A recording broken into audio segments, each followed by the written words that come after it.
맥모닝 살인 아침 8시의 그림자. 일부. 연속되는 살인. 1.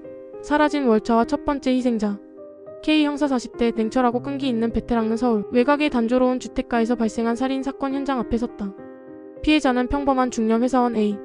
그가 모처럼 월차를 쓰고 한가로운 하루를 보냈다는 사실만이 전날의 유일한 특이점이었다.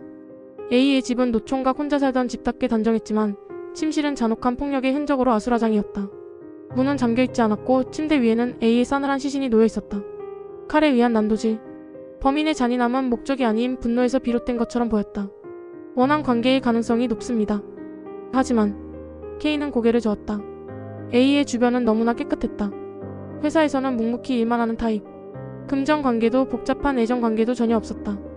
A의 삶은 마치 벽지처럼 옅고 무늬가 없어 그를 향한 강렬한 살이가 어디에서 왔는지 추론할 수 없었다. 사건은 해결의 실마리 없이 침묵하는 듯했다. 2. 깨진 일상과 두 번째 희생자. 첫 살인으로부터 한 달여 후 동일 지역에서 두 번째 살인이 발생했다. 피해자는 30대 후반의 가정주부 B. A와는 연관성이 전혀 없는 평범한 일상을 살던 여성이었다. 자녀 없이 남편 씨와 단란하게 지내던 B는 퇴근 후 돌아온 남편에 의해 침실에서 발견되었다. 역시 잔혹하게 난도질된 채였다. 형사 K는 현장에서 묘한 위화감을 느꼈다. 피해자들이 너무나 평범하다는 것이 이 사건의 가장 큰 비정상입니다. K는 중얼거렸다. 주변 이웃들은 입을 모아 B가 원만한 성격이며 원한을 살만한 일이 없었다고 증언했다. 남편 씨 역시 며칠간 충격에서 헤어나지 못했다. 두 사건의 공통점은 무엇일까? 성별도 나이도 직업도 생활 반경도 달랐다. 심지어 범행 도구나 수법도 극도의 분노를 담은 난도질이라는 것 외에는 연결고리가 없었다. K는 이 두 사건이 단지 우연이 아니라는 확신만 가질 뿐이었다. 3. 방학의 끝 세 번째 희생자. 두 번째 살인 후 두 달이 지난 한여름 세 번째 희생자가 나왔다. 내성적인 중학생 남자아이 D. 방학을 맞아 스터디 카페와 학원을 오가던 D는 다음날 아침까지 귀가하지 않아 실종신고되었다. 그는 결국 학원가 뒷골목에서 싸늘한 주검으로 발견되었다. K는 현장을 내려다보았다. 중학생, 평범한 회사원, 가정주부. 피해자들 사이에는 어떤 논리적 연결고리도 찾을 수 없었다. 범인은 무작위로 살인을 저지르는 것일까? 하지만 세 번의 범행이 모두 같은 도심 외곽 지역에 국한되어 있었다. 무작위가 아닙니다. 반드시 교집합이 존재합니다. 우리가 아직 발견하지 못한 피해자들만이 공유했던 아주 사소한 순간, K는 수사팀에게 사건을 원점으로 돌릴 것을 지시했다.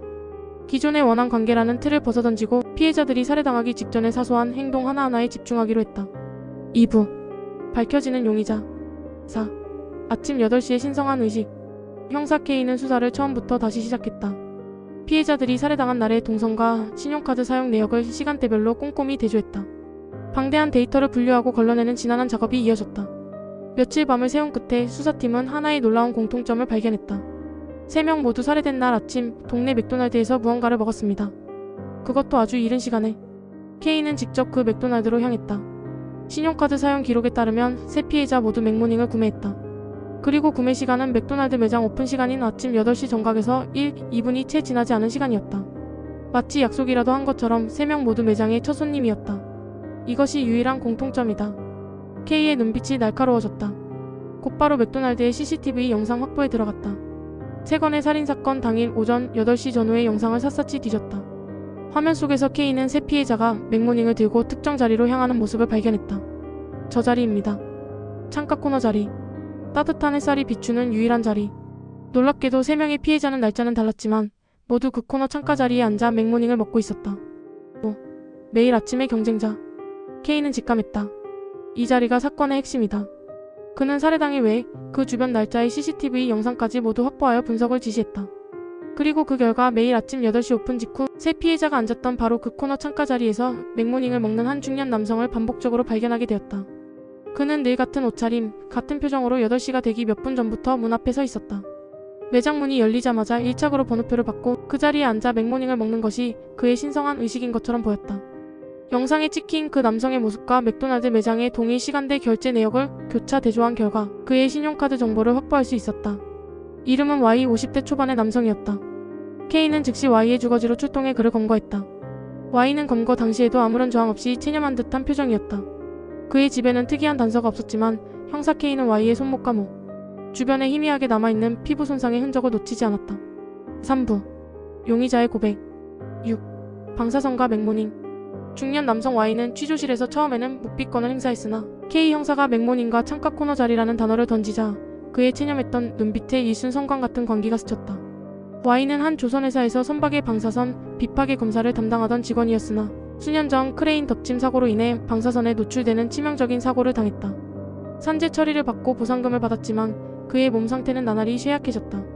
알 수 없는 피로감, 잦은 코피 출혈, 그리고 죽음의 그림자가 드리워지고 있다는 불안감. 저는 곧 죽습니다. 알 수 없는 것에 의해 조금씩 파괴되고 있어요. 그의 목소리는 쉰 채로 떨렸다. 그럼 Y에게 유일한 낙이자 삶의 버팀목은 아침마다 동네 맥도날드에 오플런을 하여 1착으로 번호표를 받고 따스한 햇살이 드는 코너 창가 자리에서 따끈한 맥모닝을 먹는 것이었다. 그 자리는 제게 신성했어요. 방사선에 찌든 제 몸을 아침 햇살이 다시 채워주는 것 같은 기분이었습니다. 제가 유일하게 살아있다고 느낄 수 있는 시간이었어요. 7. 행복을 앗아간 자들. Y는 그 코너 창가 자리를 자신만의 영역으로 간주하기 시작했다. 매일 아침 8시 정각 그 자리에 앉아 맥모닝을 먹는 행위는 그의 죽어가는 삶을 유지하는 의식과도 같았다. 그리고 그날 첫 번째 살인이 일어난 날, Y는 1착으로 왔다고 생각했지만 번호표는 이미 2번이었다. 다급히 코너 창가 자리를 확인했을 때 평일 휴가를 내고 모처럼 여유로운 아침을 즐기려 온 회사원 A가 그 자리를 차지하고 있었다. 그가 제 행복을 훔쳐갔습니다. 제게 남은 유일한 삶의 빛을. A를 본 순간 Y는 이성을 잃었다. 방사선 노출로 인해 쇠약해진 몸과 마음, 그리고 곧 찾아올 죽음에 대한 공포가 A를 향한 증오로 폭발했다. Y는 맥도날드를 나서는 A를 조용히 미행하여 집까지 따라갔고 택배 배달원으로 위장해 난입 A를 잔혹하게 살해했다. 칼을 휘두르는 순간 오히려 강한 쾌감을 느꼈습니다.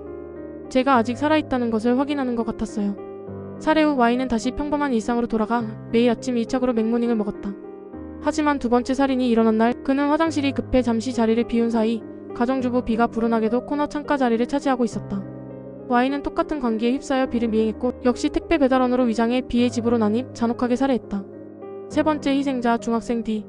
D는 방학을 맞아 8시 오픈을 몰랐던 탓에 7시부터 기다려 1착으로 들어와 코너 창가 자리를 차지했다. Y는 중학생이라고 해서 분노를 사귀지 않았다. Y는 D를 미행하여 학원까지 따라갔다. 그리고 학원 수업을 마친 D를 붙잡아 새로 생기는 학원의 강사라고 속여 오픈 이벤트에 응모하면 상품을 준다고 꼬드겨 골목길로 유인했다. 그리고 그곳에서 D를 잔혹하게 살해했다. 8. P의 고백 갑작스러운 종말. 취조실에는 Y의 자백과 함께 그의 절망적인 기침 소리가 울려 퍼졌다. K 형사는 살인의 동기가 자리라는 믿을 수 없는 집착이었음을 깨닫고 소름이 돋았다. 이 모든 것은 그저 제 자리를 뺏어간 대가입니다. 그들은 제게 남은 시간을 훔치려 했어요. Y가 3건의 사건을 차례로 자백해 나가던 순간이었다. 갑자기 Y는 참을 수 없는 고통을 호소하며 심하게 기침하기 시작했다. 잦은 코피 출혈을 넘어선 선홍빛 피가 그의 입 밖으로 왈칵 쏟아졌다. 방사선 노출로 인한 내적 손상이 급성으로 악화된 것이다. Y는 마지막으로 따스한 햇살이 들어오는 창가를 올려다보는 듯 하더니 그대로 피를 토하며 그 자리에서 숨을 거두고 말았다. K는 충격과 허탈함 속에 Y의 시신을 바라보았다. 범인은 잡혔지만 그 뒤에 숨겨진 인간의 나약함과 광기, 그리고 죽음의 그림자는 너무나도 비극적이었다. 세 번의 살인은 결국 한 남자의 삶을 파괴한 보이지 않는 독이 낳은 절망적인 자기 파괴였던 것이다. 사건은 종결되었지만 K 형사는 이후 맥도날드를 지날 때마다 아침 8시의 코너 창가 자리에 비추는 햇살을 보며 그 자리가 품고 있던 절망적인 광기를 쉽사리 떨쳐낼 수 없었다.